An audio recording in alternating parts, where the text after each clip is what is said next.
Good evening, everyone. Thank you for coming to our vigil tonight for Gavin Boston. Gavin was a security guard here in Japantown Mall, and while on duty, he was unfortunately shot, and he didn't survive. But we're here today to bring comfort to John's family, and they're sitting right here, so I wanted to welcome them and thank them for coming tonight. And later on, you'll be able to hear from them. So I'm going to ask everyone to gather a little closer together. We're a circle of community. I know, we still have the virus out there, but please come together and warm each other up with your hearts and your prayers tonight. We're going to start the program right now, so thank you for being patient. I want to start by saying that we're going to have a calling of the community by our talented taiko player. Her name is Melody Takata, and she teaches taiko for many, many years. But whenever we have any events that go on in our community, she's here to call the community together. And so we've asked her to come and bring her taiko, and so she's going to play one piece for us before we start our formal program. Thank you.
Thank you, Melody, for coming to the vigil and playing the taiko drum. Again, she's called the community together for this very important vigil for Gavin Boston, the late Gavin Boston, and he was a dear security guard here. So we want to let Gavin's family know that our hearts go out to you. We offer our condolences. We know that it happened so suddenly, and as a community, we always try to come together in sad times and happy times, and so we're here for you.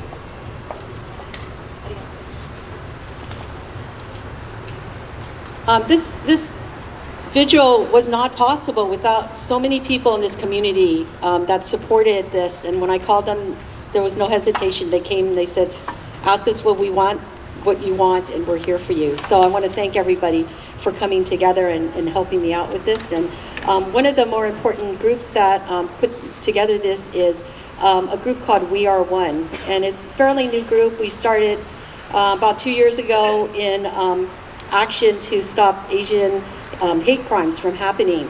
And so we joined together with the Japantown group, the Western Edition African American clergy, and also Chinatown. And within those 2 years, we've done projects together and we've learned a lot from each other. The work is never easy, but it's always very satisfying. And so we have a couple of the members here today, and I just wanted to call them up so you can see their faces. So Mr. Bayer Fong is one of our directors, and also Archbishop, we call him AB, Greg Richardson is here.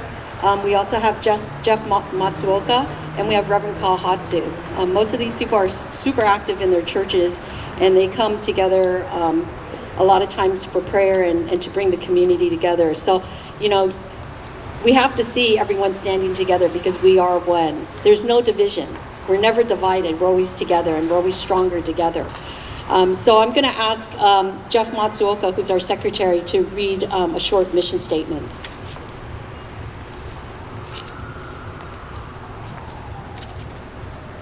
Thank you, Alice. Good evening, everyone. We Are One is a movement initiated by leaders in the faith-based congregations in the African American and Asian American communities that have come together as one to stand against the wave of anti-AAPI hate in our city. By celebrating together the spiritual, artistic, and cultural aspects of our diverse communities, we seek to spread hope, love, and understanding to all people, regardless of race, age, or ethnicity. By doing so, we seek to promote better communication and understanding and dialogue between our communities of color, to emphasize that we all aspire to a peaceful and just society, and that we are all responsible for each other as God's children.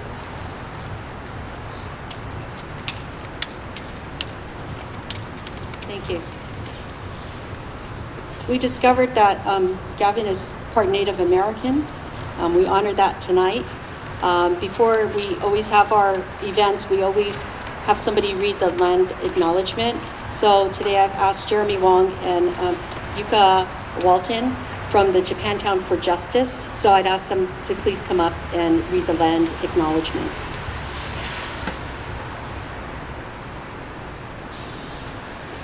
Hi everyone. Oh, sorry, I guess I'm a little taller. Hi everyone, my name is Yuka Walton. This is Jeremy Chan. As Alice said, we're here with Japantown for Justice, and we think it's especially important to do this land acknowledgement to honor Gavin's Native American identity. According to his friends and loved ones, Gavin loved being in nature, and he believed that sharing art and being outside were the ties that bind everyone together. Our land acknowledgement is as follows. The Japantown community acknowledges that we occupy the unceded ancestral homeland of the Ramaytush Ohlone peoples, who are the original inhabitants of the San Francisco Peninsula. We recognize that the Ramaytush Ohlone understand the interconnectedness of all things and have maintained harmony with nature for millennia. We honor the Ramaytush Ohlone people for their enduring commitment to Mother Earth. As the indigenous protectors of this land, the Ramaytush Ohlone have never ceded, lost, nor forgotten their responsibilities as the caretakers of this place. As uninvited guests, we recognize that we benefit from living and working on their traditional homeland. We recognize to respectfully honor Ramaytush peoples, we must embrace and collaborate meaningfully to record indigenous knowledge in how we care for San Francisco and all of its people. Thank you. Thank you.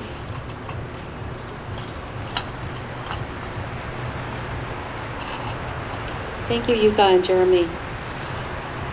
We're now going to begin our interfaith blessing by the clergy of the Japanese American Religious Federation, better known as JARF. They are from the San Francisco Buddhist Church, Reverend Elaine Donlin, San Francisco Konko Church, Reverend Joanne Tolosa, Reverend Rodney Yano, and Reverend Masato Kawahatsu.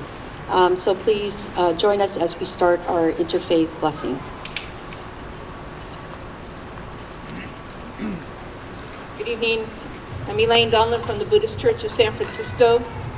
And on behalf of the Japanese American Religious Federation, which is an interfaith consortium of religious traditions here in the Japantown area, we extend our deepest sympathy to Gavin's immediate family and his chosen family of friends, and to all who share in the grief over this tragic loss. In Buddhism, we often speak of our precious impermanence and our profound interdependence. Given Gavin's love of nature, I wanted to share a piece written by Reverend Genryu. A blade of grass at my feet turns brown with the changing seasons and withers away in the cold night. But in a real sense, it never dies. For the roots nurtured in the rich soil produce another blade one spring morning. This blade is different from its immediate ancestor, but similar in many respects, because the source of life is the powerful, life-giving energy of its spindly but tenuous roots. The life that pulsates in me is changing every moment: birth, old age, sickness, and death, and birth again to repeat the endless cycle.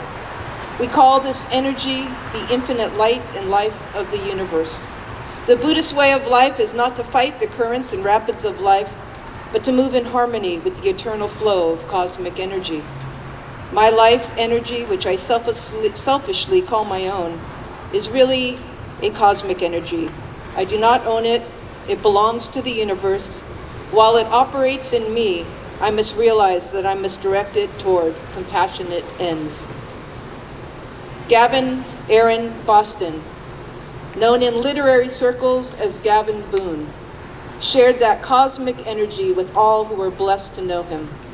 His life of compassionate service and support is inspiring. His kindness, humor, and generosity has left an indelible mark on this world, and his boundless compassion will live on in the hearts and minds of everyone and everything he touched. Inspired by Gavin's open-heartedness, may we honor him tonight and always by directing our energies toward compassionate ends. Namo Amida Butsu.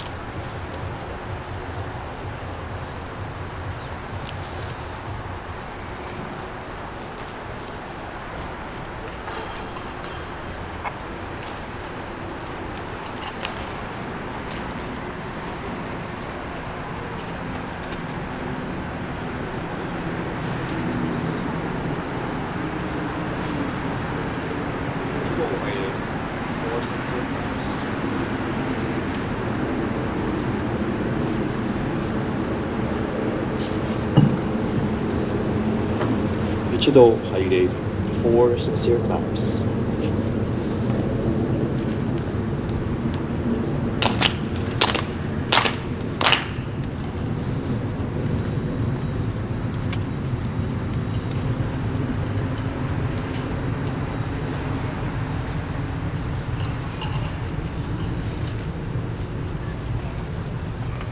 Good evening, everyone.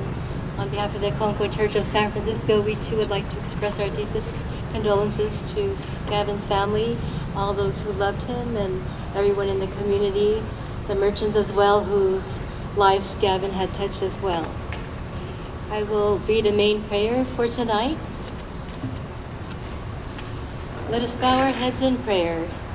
Dear Divine Universal Parent, Tenchi Kane no Kami, known by many other divine names, we are gathered here at the Peace Plaza, a block away from the Kinokuniya building, with the exit where dear Gavin Boston was devotedly performing his duties to keep the merchants, employees, and visitors from around the world safe here in the Japantown Mall. Tragically, Gavin transitioned from his physical to his spiritual form in a heartbreaking manner. However, we pray for his eternal spiritual peace and happiness, and comfort and support to his loved ones, including his siblings present and other family members. May Gavin's divine spirit continue to guide and protect all those he loved, all those who love and admire him, and all those who've come here today. Let us keep Gavin in our hearts, thoughts, and prayers, allowing him to be immortalized, never to be forgotten. Let us comfort and support each other, building stronger bonds and a stronger community. This prayer, titled Seasons of Life, was chosen to acknowledge Gavin's love of nature and his spirit returning home to you in your loving embrace. our divine universal parent. We deeply thank you. Seasons of life prayer. We lift our eyes and see heaven soaring high and clear. We bow our heads and feel rich earth spreading far and deep. Stars and planets travel through space, and the eternal source of life gives birth to all, nurtures all, blesses all. The earth receives these blessings and brings forth beautiful green mountains and clear blue waters. Yet time passes and seasons change, transforming all things. As petals fall, grasses wither, and winter winds blow, our bodies return to earth, our spirits to the Divine Parent Kami. The span of each life is beyond our understanding. Divine Parent Kami, or God, workings are mysterious and profound, but we find comfort in knowing that heaven and earth is our eternal home, that Kami's love is infinite and beyond measure, and Kami's protection embraces all. The mediation of the eternal spirit of our founder Ikigami Konko Daijin unfolds continuously through all time, transcending life and death from our ancestors to our descendants. How wonderful to bask in this divine favor. For this we give thanks with sincerity and devotion. For practicing faith and acquiring virtue, we give thanks to the source of life and praise the infinity of heaven and earth, our eternal home.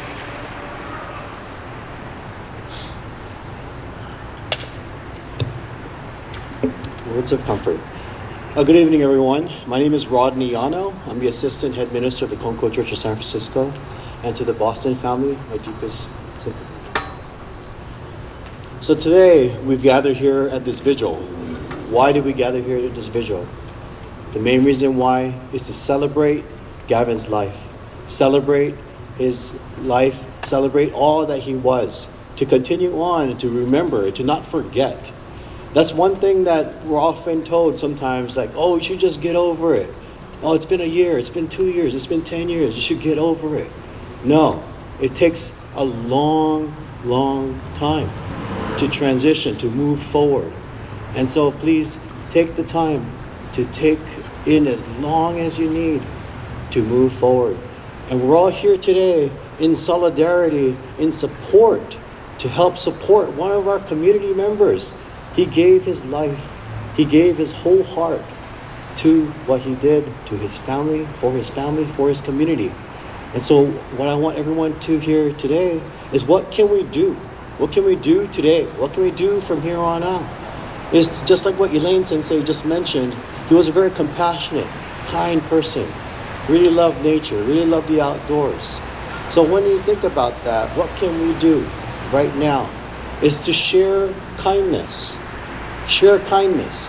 For the past couple years, after the pandemic, kindness is not as common as I thought it was. And so, sometimes, I guess it's human nature, we tend to forget. We always think about ourselves, but this is a time to think about other people. Think about your family members. Think about your friends, your community, just to share a little bit of kindness, a little bit of smiling, a greeting. These little things in memory of Gavin, in memory of all the people who've passed away. In recent memory, in the recent history, there was in Santa Cruz, tragedy there. There's Monterey Park, Tennessee, Oakland. There's all over the U.S. a lot of suffering is going on. So much suffering, not only in the U.S., but all over the world. Suffering is going on. And so it's like, what can we do? What can we do as people to help support each other? Again, I go back to kindness. In the Buddhist church gymnasium, if you go to the Buddhist Church of San Francisco gymnasium, there's posters posted all over the place that says, kindness matters. Kindness matters. It's such a simple term, but we need these kind of reminders in our daily life because it's such a simple thing, we simply forget as well. And so I want everyone here today to think about Gavin, to think about all that he's done for our lives, for our community, and to spread a little bit of kindness, not only to your family, but to everyone in your community as well. And I think the world will be a little bit better than it was yesterday. Thank you very much.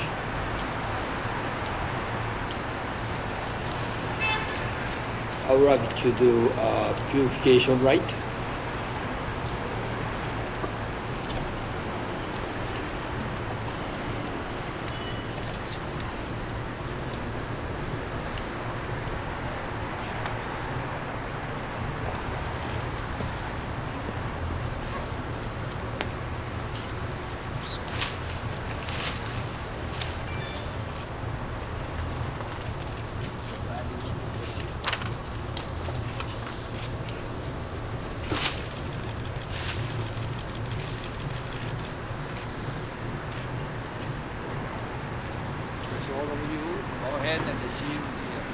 Right? Purify all our mind and body, spirit, now and future. Oh, I could give you a brief explanation. This is kind of like a spiritual static duster. It's to help cleanse our mind of our negative thoughts and emotions and to start the night anew. So when he waves the sacred purification staff, please bow your heads.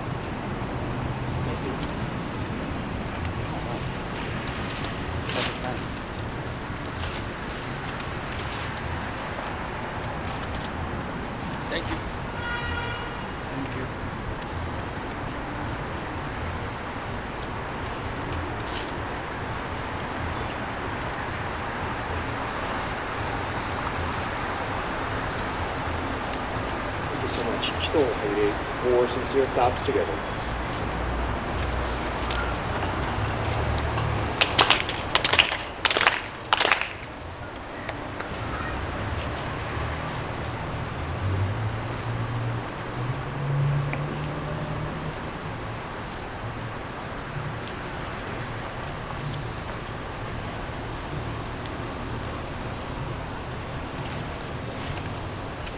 I was going to take off my mask, but I think I'll keep it on. It's warmer that way. So I wanted to thank the clergy members representing the San Francisco Buddhist Church, San Francisco Konko Church. And now I would like to introduce Dr. Reverend Amos Brown. He's very well known in our community and in our city. And he is from the Third Baptist Church. And he is also the president chapter, San Francisco president chapter of the NAACP. So can I please ask Reverend Dr. Amos Brown?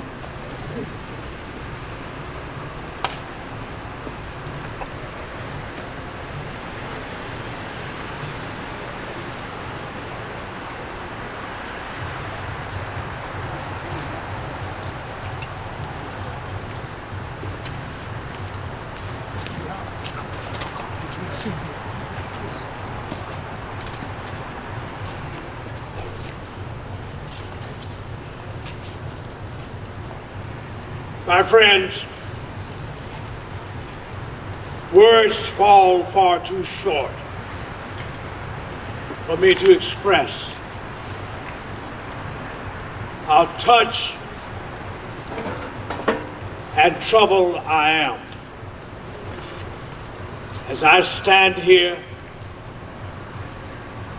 First of all, say, Brother Gavin, Boston's family, I am here as a Baptist preacher, as a long-time civil rights activist, to say that I had to be here because once again, members of the human family have been victimized by ignorance and evil. What is evil? The absence of the good. And it's not a good thing for two youngsters from this community, which I've had the privilege to pastor for now 47 years, when two youngsters, I repeat, are so imbued with evil because they were not disciplined and trained. I feel that on an occasion like this, we ought to, yes, offer comfort, solace and encouragement for the bereaved, for we feel your pain. But secondly, in the tradition of the African American community, using the words of W.B. Du Bois, our reality has always been two-ness, challenge and conquest, pain and progress. And I want to end by saying, after we wipe our tears away, after we've uttered, used the phrase, our prayers and thoughts are with you, it is time that we go beyond just prayers and thoughts. We ought to be about the progress that would enable us to do what symbolically this broom does. Sweep this community of ignorance. Sweep this community of a lack of opportunity for all children. Sweep this community of racism, sexism, homophobia, xenophobia, and all of those evils that have caused pain in the human family. I'm from Jackson, Mississippi originally, and I thank God for those endearing values that haunt me every day.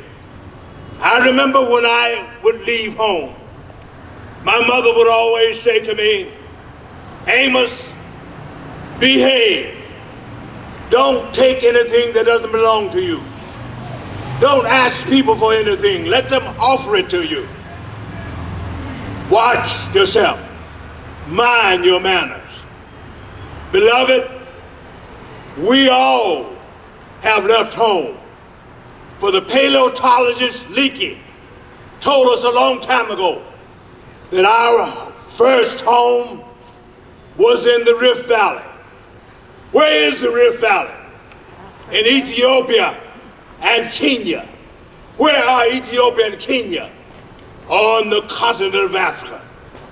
But to my dismay, since we left home, since we left our first habitat, we lost our manners.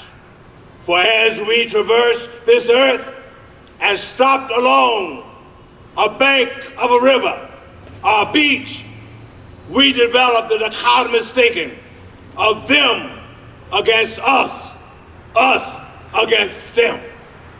But we are told in the good book, in the book of Acts, that 17th chapter, God has made all of us of one blood to dwell on the face of this earth. So I trust that we will see this moment of pain, a principled idea that comes and resides in our minds, our souls, and our spirits, that we must learn to live together as brothers and sisters, or else, as my teacher, Dr. King, said, we will all perish as fools. Finally, I would remind you that the report came forth, and I repeat the facts again. 2 young lads, one 14 and one 15, calls Brother Boston's life to be cut short. But I submit to you that as we think of those 2 lads, we will see the juxtaposition of what happened to one young man and yours truly. Martin Luther King Jr. was 15 years old when he entered Morehouse College. Later on, went on to get his PhD degree in systematic theology from Boston University. And at the age of 14, Mr. Supervisor, in the state of Mississippi, in the wake of that unfortunate lynching of Emmett Till, I was so touched that I ran to Mecca Evans, the newly appointed field director of the NAACP. Mr. Evans told me as an elder, Amos, don't just be sad and be mad. He said, let's be smart and strategic. And it was in 1955 that I organized the first youth council of the NACP and carried out Mr. Evans' admonition that we should be able to fight the evils of this world in a strategic and smart way. So my friends, let us see this two-ness of this occasion. Yes, we bring comfort to the bereaved, but when you're going through the valley of Baca and your head is down low, when you know that you have people like Amos Brown and Arnold Townsend of another hue and Brother Richardson, we're saying we are here to help you bear this burden and carry this heavy load. But may God bless you that you will be able to see out of that evil, God can bring it to good when we all stay together and love each other.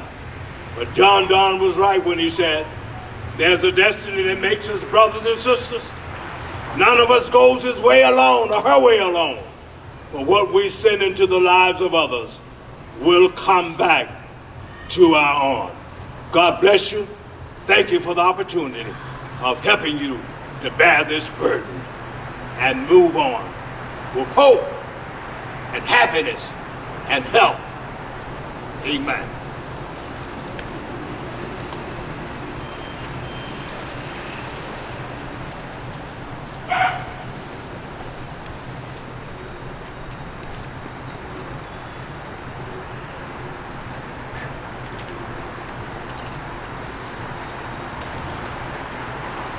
Thank you, Reverend Amos, Dr. Amos Brown. We'll now like to have a few of the words from our community members. So we have many people who wear many hats in this community. And we have Mr. Dean Ito Taylor from the API Legal Outreach, also known as APILO. So some of you might have heard, but they do a lot with victim services. So I'd like to ask Dean to come up.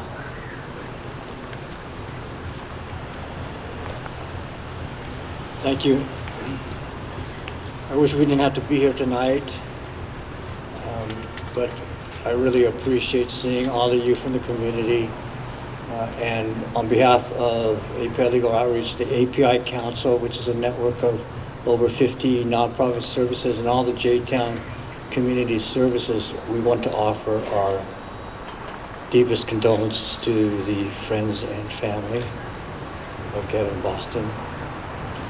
My organization, API Legal Outreach, provides legal services to all types of victims of violence. And we're in an epidemic of violence, especially in America. This is something that we can't create a vaccine for. This is something that we can't rely on lawmakers or politicians to solve. This is something that the courts are not going to help us with. So it's on us as folks in the communities to always push against the notion that we have to live with gun violence. It's become the #1 killer of youth, of people under 25. The #1 killer in America is gun violence. I'm sorry, and I appreciate Supervisor Preston being here, but lawmakers are not helping us. We have to continue to hold the memory of Gavin and others to push us ahead, to work against gun violence. It's our problem. We can't become numb because there's so much violence. It's something that we have to continue on. John Osaki works with youth. We have a youth program. We have to teach our children that this is something that they're going to have to work on. That there is a multi-generational kind of effort that needs to be committed to on our behalf. So please, I know it's only words, but we hope that you know, friends and family of Mr. Boston, that we will remember his spirit, and we will use that spirit to push us ahead in the future. Thank you.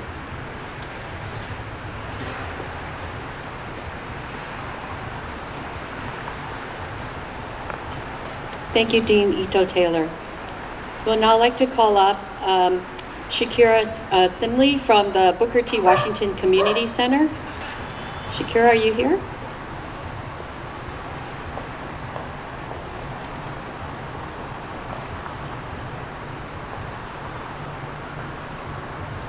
Good evening, everyone. My name is Shakirah Simley. I have the privilege of being the executive director at the Booker T. Washington Community Service Center here in Fillmore. It's the city's oldest Black serving organization. We're 103 years old. And for the same amount of time, we've had the honor of standing in solidarity with our Japantown community through many, many fights. And today is no different. First things first, I want to acknowledge the Gavin Boston's family. There's nothing that we can say to bring him back. I am so sorry. I also want to say that I hope tonight is a small token of the love of our community, the solidarity that we show, and to know that your sons and brothers' light in this community will never go out.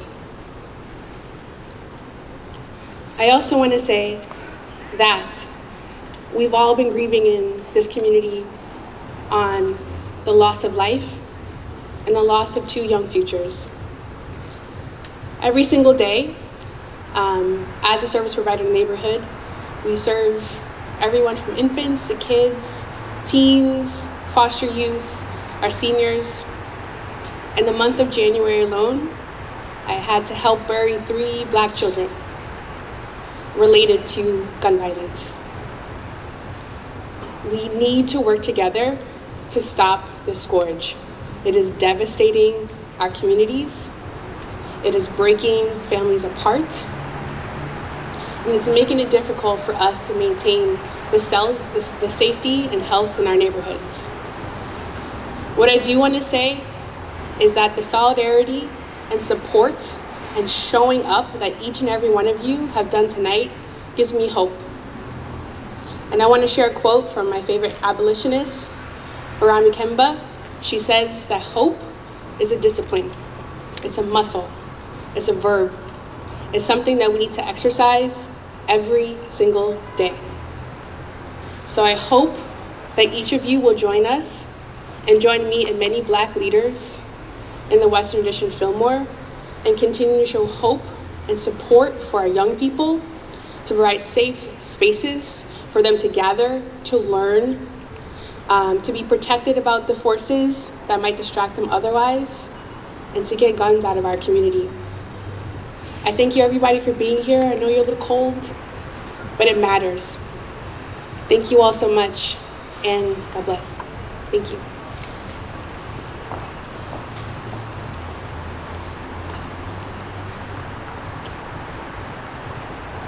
Thank you, Shakirah.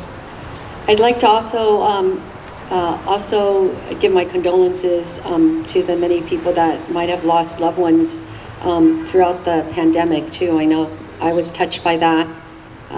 So like Rodney Sensei said, you never forget. Don't ever forget, but carry their legacy with you and carry it on.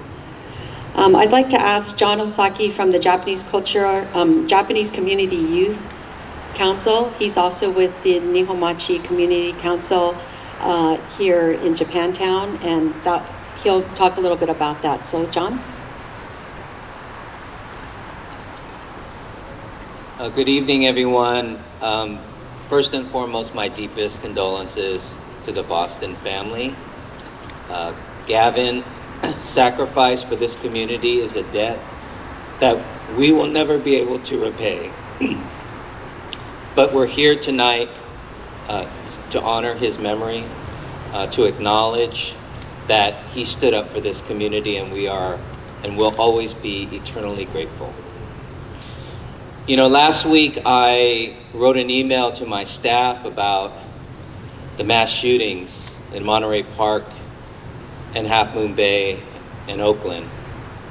Yesterday, I wrote an email to my staff about the murder of Tyree Nichols. And tonight I'm here. And I didn't come up here to echo things that have already been said here tonight, but I cannot help but feel, after having witnessed so much tragedy, so much loss of life, that as a society, we need to do better.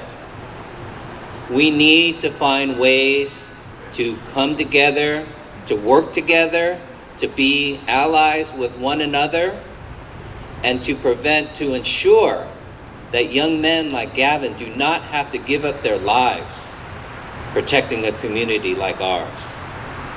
And I am sometimes at a loss, but more often eager to find new ways to figure out how we can do better as a society, because I cannot help but feel that we are failing right now. We are not doing enough to ensure that this type of violence does not continue. And I do not want to be here again having a vigil for somebody who had the courage to stand up for our community.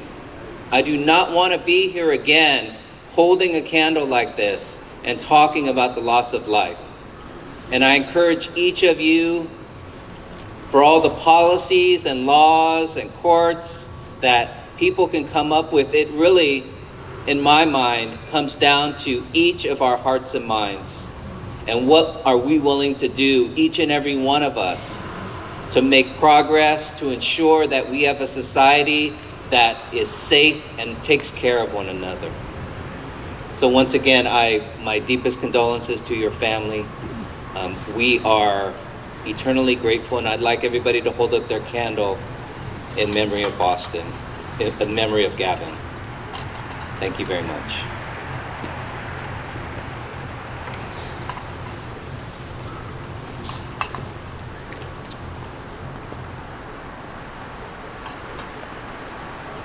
Thank you, John Osaki. I was going to ask if James Spigola is here tonight? No? Okay, so we'll move on. We have a presentation to the Boston family by our district supervisor. His name is Supervisor Dean Preston. He's been very active helping the city with all kinds of things, but specifically in this district with cultural heritage, with keeping our housing, just doing a number of things, and we want to thank him for coming tonight. I know how busy he is. And so Emily Murase would like to come forward and introduce our supervisor. Thank you, Alice. I'm Dr. Emily Murase, Executive Director of the Japantown Task Force. I'm joined tonight by a dozen of my board members and staff members, and we all express our sincere condolences to the family of Gavin Boston.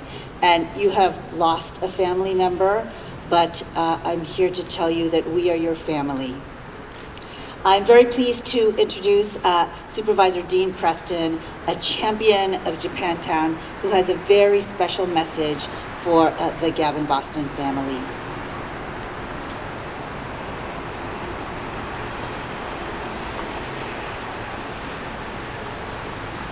Thank you so much. Thank you all for being here. And it's been said, but I think that it is an incredible gathering this evening of so many community leaders, so many faith leaders, so many people who are working every day on the front lines to reduce violence in our community, to build connections, and to try to create more love and understanding and decrease violence in our community. And all of us were absolutely heartbroken and can only imagine your grief and pain right now. So I want to extend my condolences to Gavin's whole family, and also say, as others have noted, that Gavin was here to keep us safe. And when we think about him doing that work with such love and kindness and being taken in this manner, it just breaks all of our hearts. I want to say the love that you see from so many people here is not just about this vigil this evening. And I know so many people have reached out and been there to support you in recent weeks. And this, as other speakers have said, takes time. And I just want to say on behalf of not just my office and the District 5 office, but there are other leaders here. Supervisor Safai was here. Assembly Member Ting's staff is here as well. That we are here for you, not just tonight, but in the days ahead, whenever you need help of any kind. This community is here for you.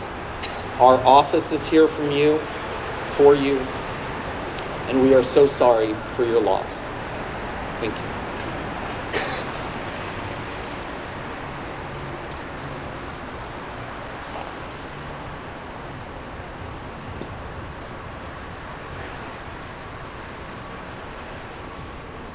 Thank you, Supervisor. It's we're honored to have you to come. I know you've come to other events. This one's very special, so thank you very much for taking the time. Also, Kyle, thank you for coming.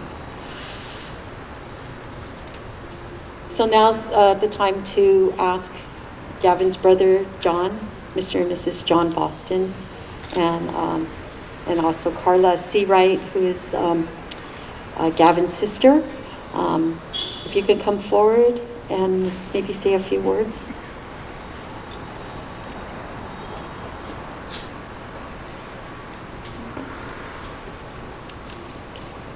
This is Carla.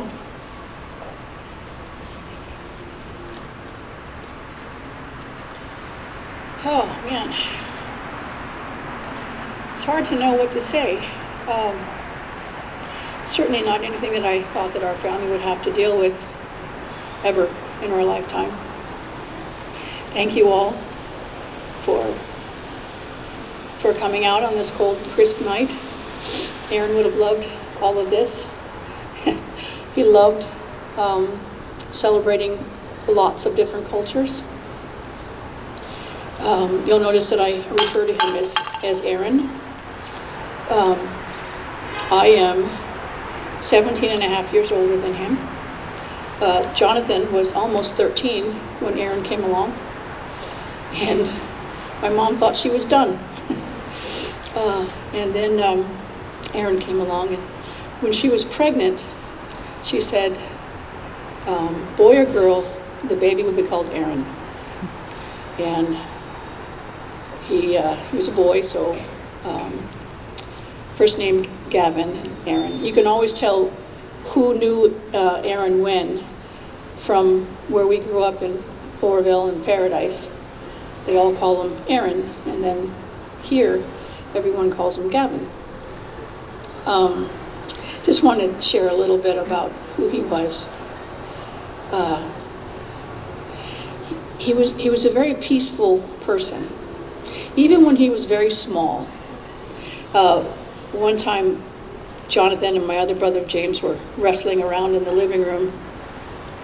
Aaron was probably maybe a year and a half old, and he got in the middle of them and was telling them, no fight, no fight. And they were just playing around, but Aaron just couldn't be a part of any kind of roughhousing. And that's why we were so surprised when he told us that he was going to be a security guard. He was a very artsy person. He was a writer, loved art, loved movies. His dream was to be a filmmaker. So when he chose this particular field, we were a little surprised. He wasn't afraid of a confrontation, but he didn't seek them out. And everyone here has told us about how calm and quiet. I mean, my brother was 6'3". He wasn't a little thing. Big, deep voice. And he walked around in a very calm and peaceful manner. So it was a real shock to us, to say the least, that this is the way that he'd be taken from us. My brothers and my sister and I we're very grateful for the outpouring that we've gotten from this community. Very grateful for the financial support we've also received. It's going to be a long road ahead of us. I never thought I'd have to deal with the court system before. And we've been made to understand that we won't even see a trial for this young man for another year and a half. It's a daunting thought.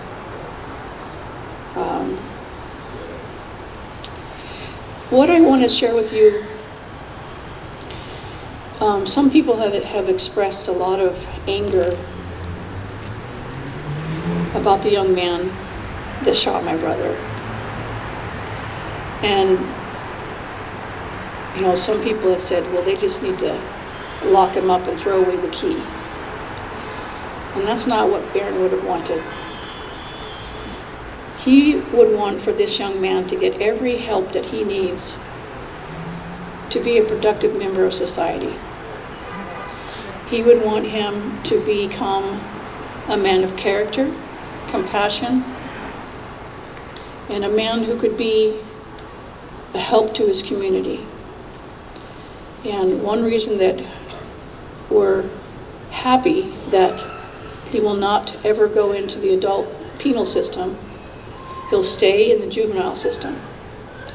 And we've been told that he'll have an opportunity to get everything he needs to move past this and to be a man of character, to be a good man.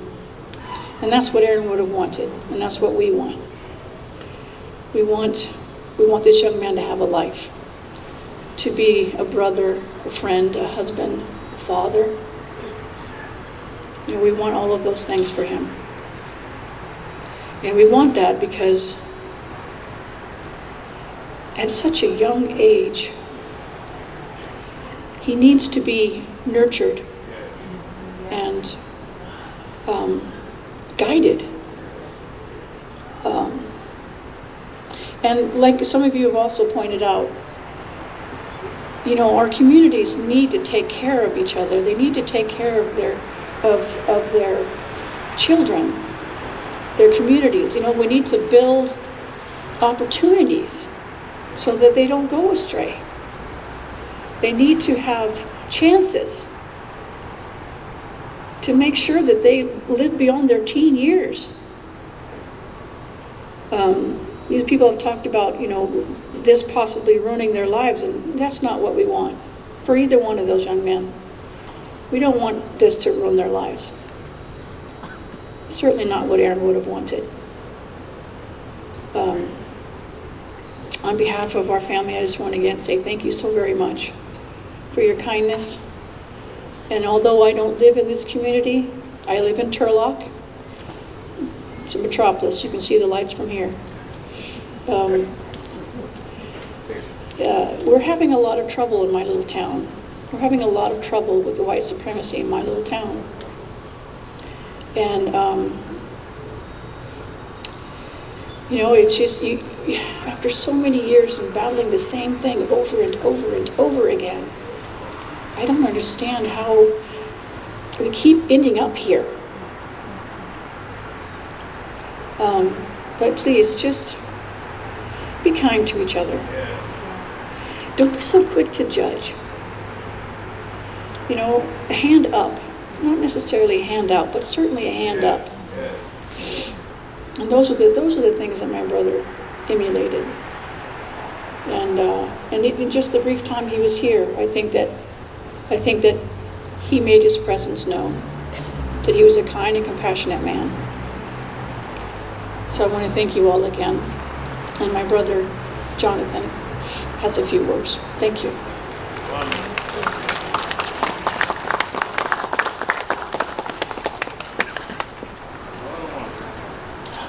Hello, I'm a mess. Not sure what I'm going to be able to say here.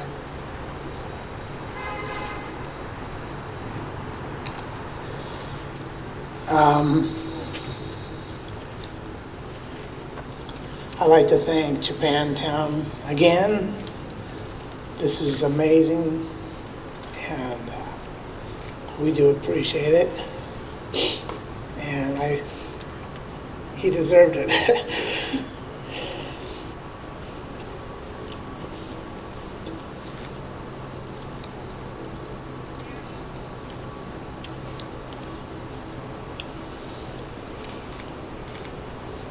You probably heard the whole thing, it takes a village. We've all heard that. It takes a village to take care of people.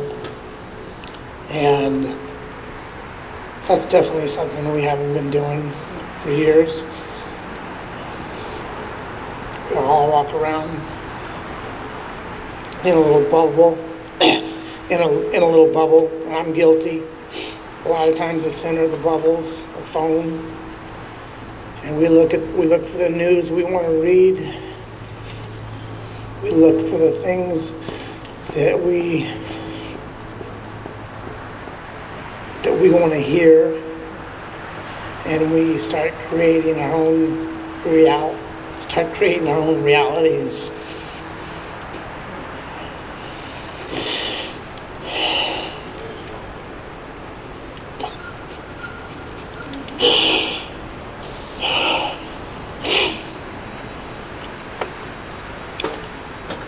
And it's been out of control for a long time.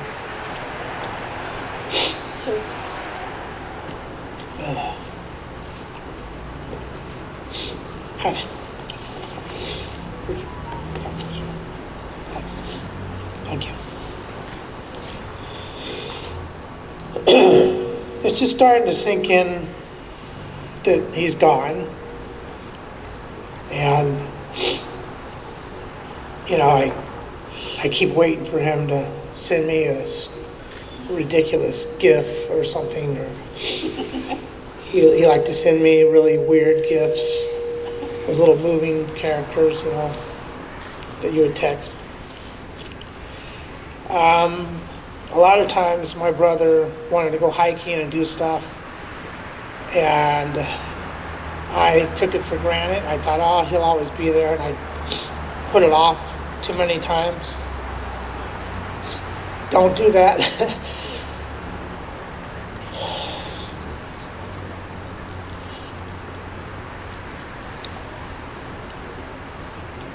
On the 5th, I got a call early in the morning, on the 5th of January, from my older brother, James, who lives out of state, lives in Idaho. And I knew it wasn't a good call because it was early in the morning. He knows I like to sleep in. And he had gotten a call from the medical examiner here in San Francisco. So early, that was on the 4th, we found out that my brother was shot. So on the 5th, my wife and I and my sister came over, and we went to the medical examiner's office here in San Francisco. And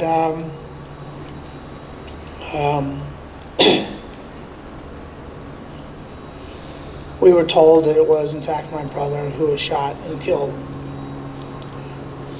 And my sister and I, we wanted to see my brother. And, I wanted to hold his hand one last time. And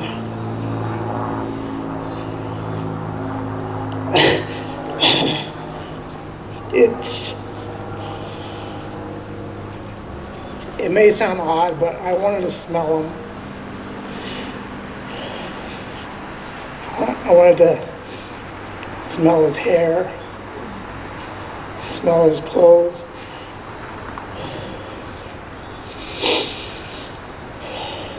Because there was one other person that I was close to that died, and that was my great-grandma, and we all loved her. She was kind of a second mother to us, and I lived with her till she died in 1994, and during the funeral and all that stuff, the funeral and went to the cemetery, all that stuff happened. It kind of didn't hit me until I went home and I went to my grandma's room and I smelled her hairbrush. And I smelled her clothes.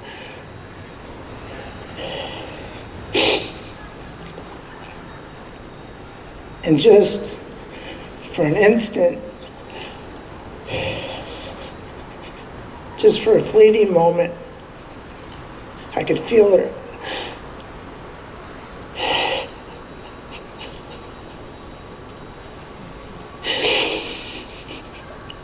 There's something about smell that does that for me.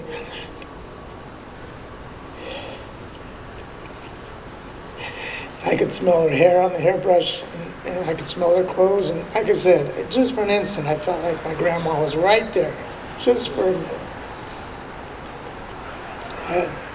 I didn't get to do that with my brother, as he was shot in the head, and so that didn't get to happen. For my grandma, really helped me out for some reason. After that, I was able to cry. I was able to let it all out. And again, it just didn't happen with my brother. I wasn't able to do it.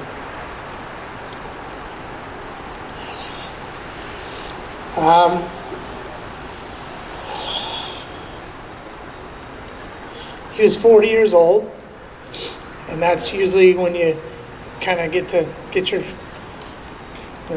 life together, you get to know yourself. And he was doing good, he was happy. He told me he initially got a job as a security guard, which we couldn't, didn't seem like something he would do. But his first job, he worked at like a parking lot mainly, and it gave him time to write.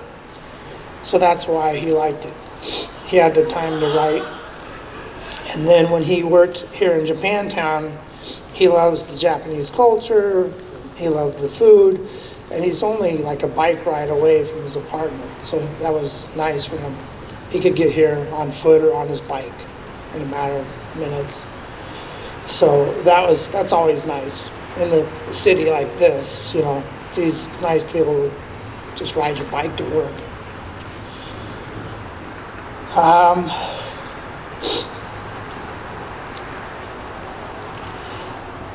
Although we were surprised that he was a security guard, he was good at talking to people respectfully and saying, look, if you can't follow the rules, you got to get out. And he would do it in such a way that I think that's why he was liked by the community, because he was respectful and he would check in on people, and he did a good job. He talked to that young man for 7 minutes before he escorted him out, and he tried talking to him. And he did his best to take care of the situation.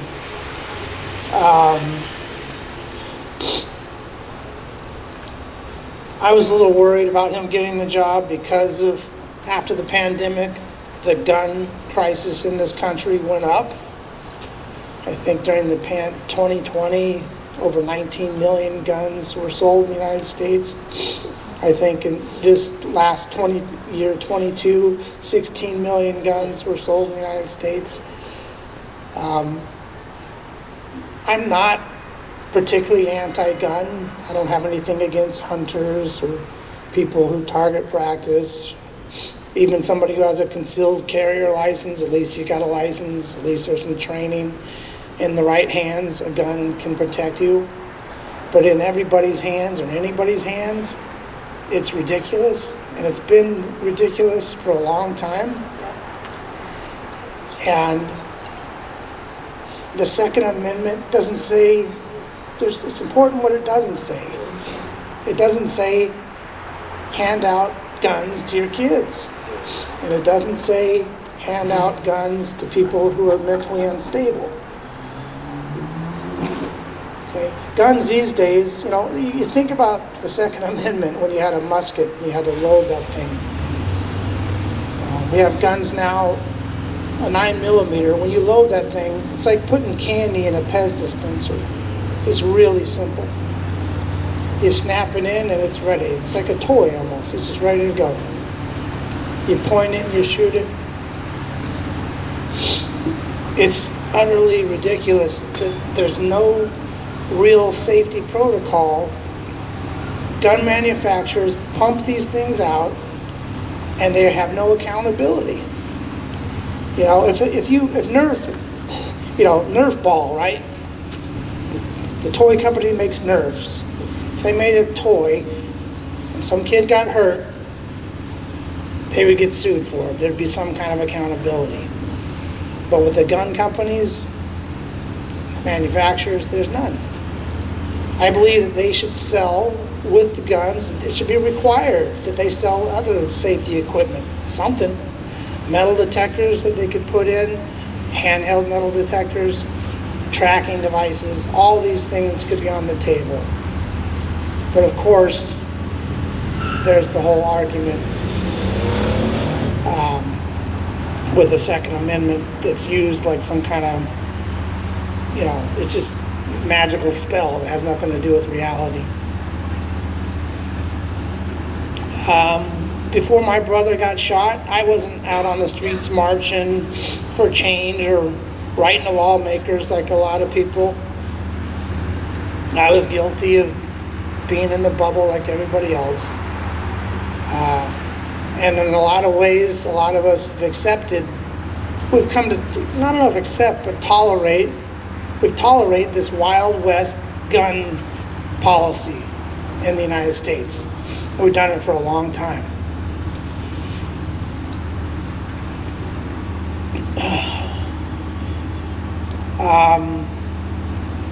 You know, I get frustrated when I hear people say, where did that kid get a gun? Or, you know, where'd that 6-year-old get a gun? I get frustrated with that because I'm thinking, why wouldn't they have a gun? They're everywhere. They're all over the place. I remember when, in the 70s, when those plastic lighters first came out, and I found one on the ground. I was 7 years old. I was like, hey, I'm not supposed to have this. And I hid it away. And they were all over. Plastic lighters. It's, at this point, I feel kind of the same way with the guns. It's just, they're everywhere. They're in trash cans, they're in backpacks, they're in 6-year-olds' pockets or in their waistband, or wherever it is. And they're around us every day. You don't even realize it. They're in the wrong hands.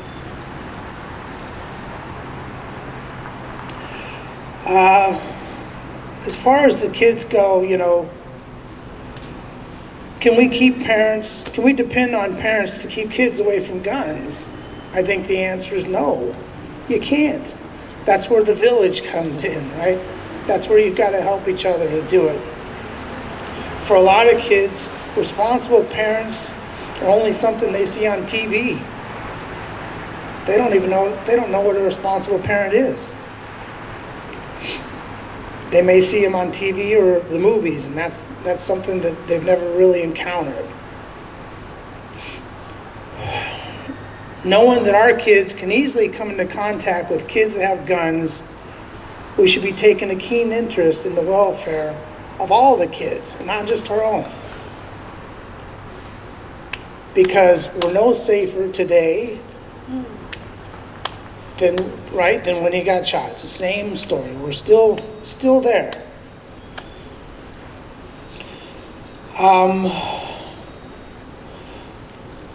There's thought to be this wall between the right and the left political spectrum.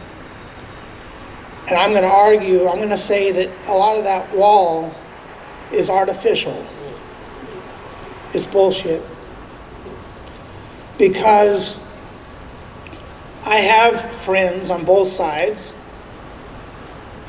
and I know if I were to call one of my friends who is who is a gun owner, and he's a staunch Republican, but he's always been a good friend of mine. If I were to call him right now and just offer up a scenario, and I said, hey, Tony, our kids are going to a party later tonight, but I found out that there's also going to be some other kids there with guns.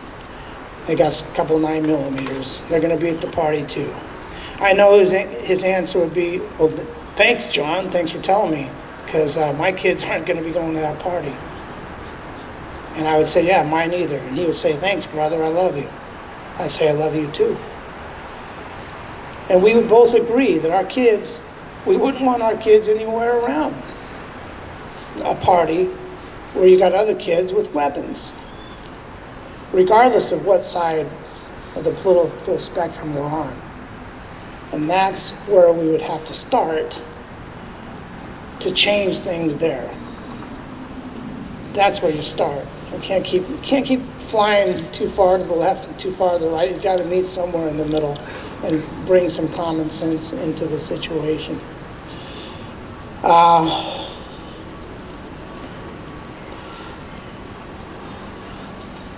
That's all I could think of. I mean, that's the only way to do it. A good friend of my wife wrote a poem, and she wrote it about a loved one that she lost, and I think it was probably the best thing I've ever heard about the feelings that I'm feeling now, and my sister's feeling, and my family are feeling, and just about anyone who's ever lost somebody they love. So I'm going to try and read it. It's called Hollow. And here it is. Missing someone leaves a haunting mark, a hole full of emptiness that might never go away. It rests quietly beneath the surface, waiting for you to fall into the stillness. In those still moments, it pulls you in, reminding you that something is missing, that you're a little hollow. A stinging reminder that something meaningful once lived there. Something so rare and irreplaceable, carving out its place inside you to hold the memories of that life lived. It surprises me sometimes. I convince myself I'm whole again, and then suddenly I'm thrown back into that hollow space, giving me time to remember and to miss. Missing someone is a special feeling, unparalleled to any other, as most feelings are. To deeply miss means to have deeply loved, and I could never regret that. So I make peace with this hollowness inside me, knowing that I was fortunate enough to have a hollow space to begin with. That was by Ashley Taylor. I thanks again for coming out and giving my brother honor and respect. And I'm hoping at this point that maybe the Senate and Congress can stop worrying about the Taylor Swift Ticketmaster crisis and maybe work on something a little more important. Thank you. Thank you.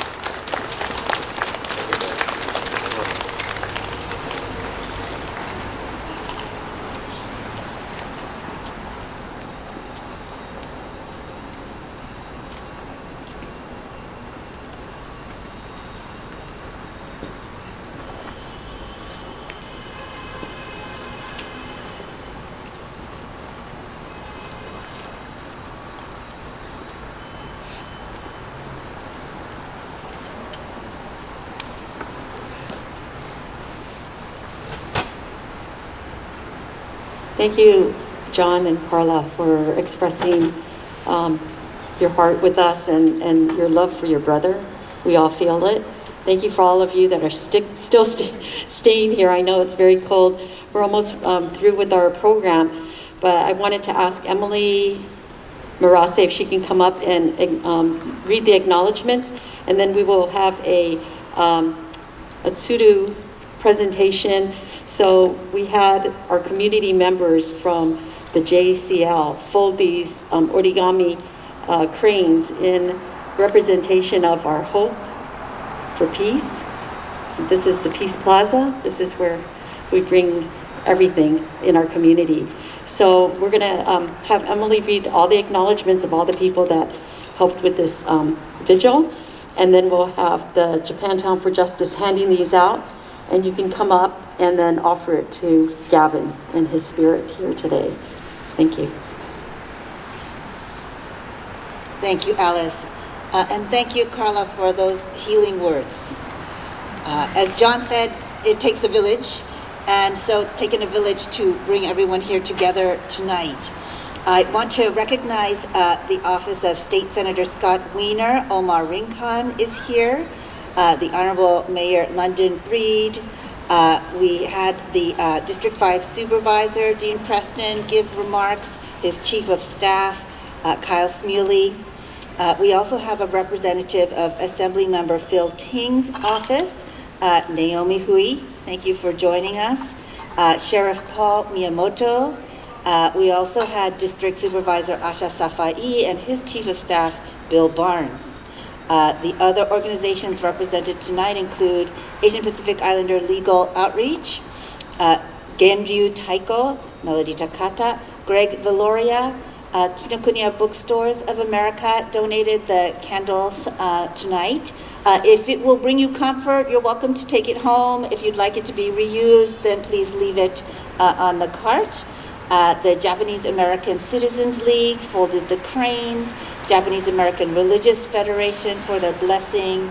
The Japanese Community Youth Council, Japanese Cultural and Community Center of Northern California, the Japantown Community Benefit District, Japantown Task Force, Japantown for Justice, Japantown Merchants Association, photographer Mark Shigenaga, National Japanese American Historical Society, Nihonmachi Community Coalition, Paper Tree, Chief Ranger David Murphy of the Recreation and Parks Department, Reverend Norman Fong, Richard Hashimoto, the San Francisco Buddhist Church, the San Francisco Interfaith Council, San Francisco Konko Church, San Francisco Recreation and Parks Department, San Francisco Police Department, Northern Station Captain Derek Jackson, and We Are One. And I just want to bring Alice and Grace Horikiri up on stage. These two women dedicated countless hours to bring us all together. And of course, we thank Gavin Boston's family. If we could all raise our candles and just have a moment of silence before we adjourn.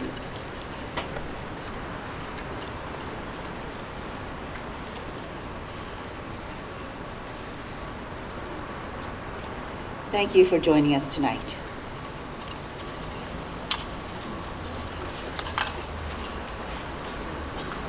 I want to thank Emily Murase, too, of the Japantown Task Force. She helped us immeasurably. We are going to now have our tsuru being passed out by Japantown for Justice. I think Yuka's here.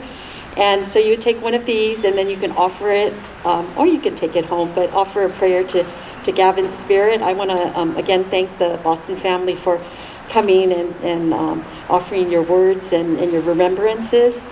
And the song that they're going to be playing tonight as we offer is Flowers Will Bloom. It's a Japanese song that came out during the tsunami in Japan. And I love the song, but it's just going to be the music playing. So thank you for that. I want to thank Matt Okada for doing the sound. And Mark Shigenaga for lighting our space here so that everybody can see each other. And as you offer it, please be peaceful, please go home safely, take care of your families, take care of your friends, take care of your community.